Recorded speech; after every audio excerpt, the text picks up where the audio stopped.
What's going on, guys? This is Miasin and welcome to my Vanquish Soul deck profile. So this deck is already really good in the TCG and it's been doing pretty good in the OCG as well, even though they have Max C, and this really matters not only because Max C is a card that this deck does not lose to, but as an extra added bonus, it's also an Earth attribute that you get to reveal for your monsters in order to use their really nasty effects. So this deck is really fun to play, really difficult to play as well, but it rewards good gameplay. So if you actually playtest a lot, if you really put in the effort, you should be having fantastic results with this deck. And I do believe that, with enough work, anyone could actually potentially top a YCS with Vanquish Soul. But yeah, I will be going into this deck profile really in depth in order to explain my ratios and my card choices. But before this video starts, you already know the drill, my man. Friendly reminder to smash the like and subscribe button. It really motivates me a lot to keep making videos like these. It's been such a long time since I've made, combos and deck profiles, and I really miss making them, so you gotta smash that like button, so I'm always motivated to keep making them. And now let's get right into it. Alright, so for the Vanquish Soul monsters, I'm playing quite a few. So 2 Caesar Valius, 3 Heavy Burger, 3 Soul Ryzen,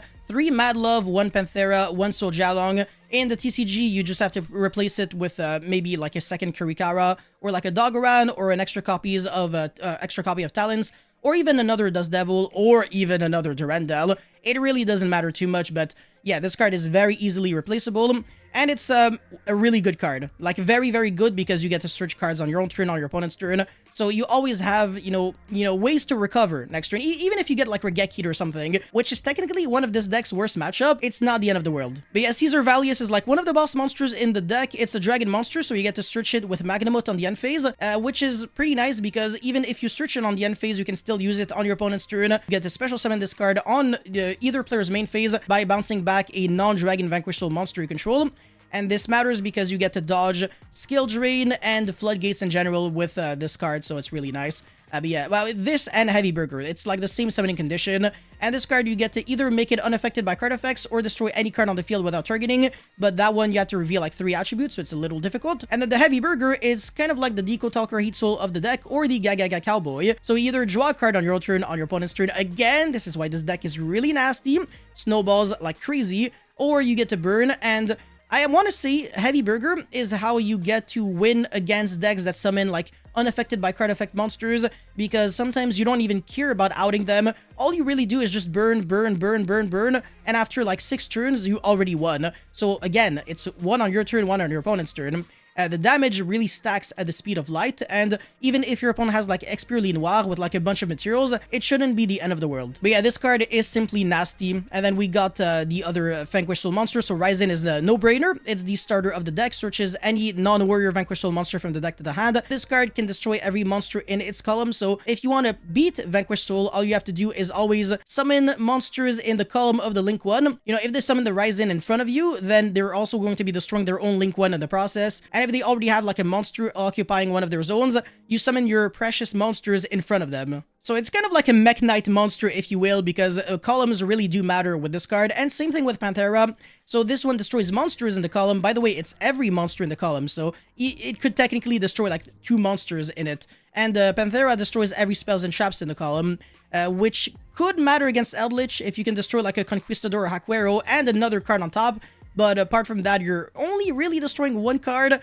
But it's still really nice, and if it's also kind of like an extender. You can special summon it from the hand for free if you control no monsters in your main monster zone. Kind of like a Sky Striker card, but it's one of those extenders that you don't really want to hard draw too much, because it doesn't do anything on its own, right? Unlike the Ryzen, which actually gets your stuff going, and Mad Love, which is borderline a brick, because if you draw this with like nothing, all you can do is like stay in the game and survive a bit, but it doesn't really do much, because all you can search with it is a Vanquish Soul spell or trap. You cannot search Stake Your Soul. Stake Your Soul is not a Vanquish Soul, unfortunately. Otherwise, this deck would be like tier negative infinite billion. But you get to search Continue, which is a Monster Reborn, or like a Monster Reincarnation, as well as Dust Devil, which is a Book of Eclipse. Really good card. And this is why the Kashtira matchup is actually very free. Anyways, speaking of Kashtiras, I'm actually playing Kashtira monsters in this deck, so 3 Fenrir, as well as Rysart. Fenrir is an Earth monster. Rysart is a Fire monster. This really does matter because you really need attributes, right, in order to make this deck good. Otherwise, the Ryzen will never be able to destroy anything. The Mad Love will never be able to bounce back anything. By the way, it does not target. So this is how you can deal with untargetable, indestructible by battle monsters, or by guard effect as well. but your monsters are really big too, so even if they're indestructible by card effect, it's not usually a big deal. And Fenrir also gives you a little bit of banishing, a free special summon that allows you to break boards. It's always good, and like I said, it gives you the missing attribute that you need in order to make your effects live. And the Bestials are pretty much the same logic. I mean, in a world where people play Despia as well as Dragon Link and some other decks that might lose to Bestial, this card is always really appreciated. And so worst case scenario, you use them on yourself, and then you get to still search Caesar Valius. So like I said, they never really suck. And finally, these monsters, I don't really have like much to explain. Like 3 Ash is a given because the card's really good, and Kurikara could be like Dogoran or any other fire monster that actually is good. But one thing about Kurikara is that you get to also revive back a monster from your opponent's graveyard. So in a mirror match, this card is actually really insane. And you get to summon your opponent's Fenrir and stuff like that. This card's always really, really freaking fantastic. And it actually completely picks apart the Kashtira board. If anything, going second against Kashtira is what you want. Going first against Kashtira is only good if you turbo out Dust Devil every single time, but if you turbo out Continue and you only really go for resources, they can kind of beat you. But yeah, that's it for the monsters. Again, if you want to, you can play Shifter, but I don't know if I really recommend it. And you can also play There Can Only Be One, but I would rather side deck it at this point. Anyways, for the spells, Triple Tactic Talents, Reinforcement of the Army, get to search your Ryzen, which is the most important card in the deck. Anyways, Take Your Soul, Broken, Pot of Prosperity. It does conflict a little bit with Heavy Burger, which is a little frustrating. You really need that consistency because, again, when you don't see Ryzen, you have a really slower start, and being able to dig and banish 6 cards and not really feel the drawback with this card, it really does help. So yeah, Prosperity is absolutely fantastic. I would not, go back on my decision to play 3 Prosperity. You could also, again, play 3 Small World in this deck, but you are forced to play bad cards in order to always be able to bridge with Small World, and that's what I'm not a really big fan. It's because it has an impact on your deck building. If it didn't, then sure, but it's really complicated for no reason. Anyways, to continue, you can play 1 if you want to, 1 Dust Devil, again, if you can play 2 if you want to, Durandal, as well as Imperm, which is an out to a bunch of cards that this, deck would struggle with, such as Chaos Angel summoned with a light and dark monster. Yeah, that or Boral and the Dragon, so Imperm as well as Triple Tactic Talents can really help you out here. And I would not really recommend Triple Tactic Thrust unless you really are trying to blind second and you're trying to search Dark Ruler or like Stake Your Soul to never break, but I don't really think it really is worth it. But yeah, 40 cards in the main deck. Mid-range decks are always like that. You never want to play more because you always have the exact same starters that you always want to see, and when you don't see them, then you're just playing a worse control deck. Anyways, for the extra deck, when Chaos Angel, you can summon that using a Bestial monster. So you don't really need tuners, actually, but yeah, I mean, that's basically the only way to summon Chaos Angel, by using a Bestial as well as Mad Love. Also, playing 2 Zeus doesn't really matter too much. You can play only 1 if you want to, 1 a Rysart, because going second against Kashtira, if they go Shangri-La effect, then any of your Kashtira monster can single-handedly turn into a Rysart, and then you can make a Zeus and clear the board, at least if your opponent doesn't have a Rysart or if you were able to negate it. And then Baguska, this is insane in the mirror match because this deck loses big time to Baguska. All they can really do is go into like a Cerberus or something to pop it, or Unicorn, Access Code, etc. Which is also the explanation behind these cards, by the way. Anyways, Exciton Knight, if your opponent has more cards than you, which will never happen, because this deck always has like 27 cards in hand, 5 back row, and 5 monsters on board, even though you're never gonna have back row.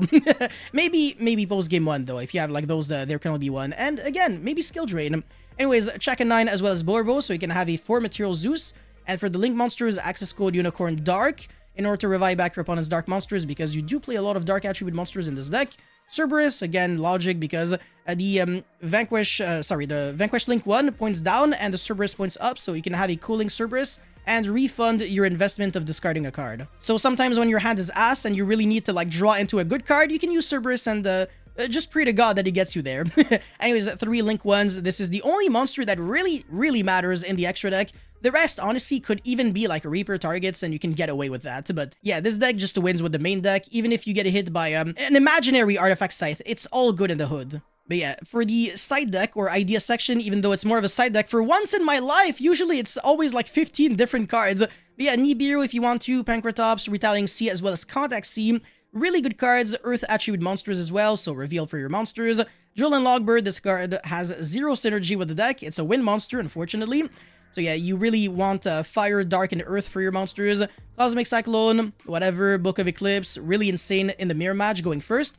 If you just activate this when they summon a monster, unless they have like Stake Your Soul or Stake Your Soul, they lose. And that's an unsearchable 3 of, unless they get to search it with Prosperity or stuff like that. But if you can just Ash the Stake Your Soul. So yeah, Ash and Book of Eclipse is a 2-card FTK against this deck. And last but definitely not least is Crush Card Virus. So you have to tribute a dark monster with 1,000 less or 1,000 or less attack, Jesus Christ. And then you can destroy every monster your opponent controls and in their hand that has 1,500 or more attack, which is insane against Kashtira.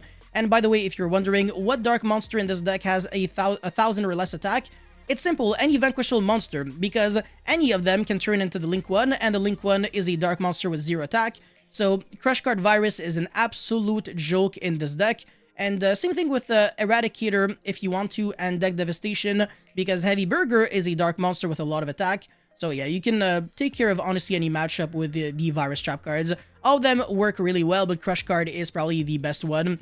And again, another really insane card in the mirror match. And in case this deck ever becomes like tier 0 and you're really afraid of mirror matches, you already know how to stop them.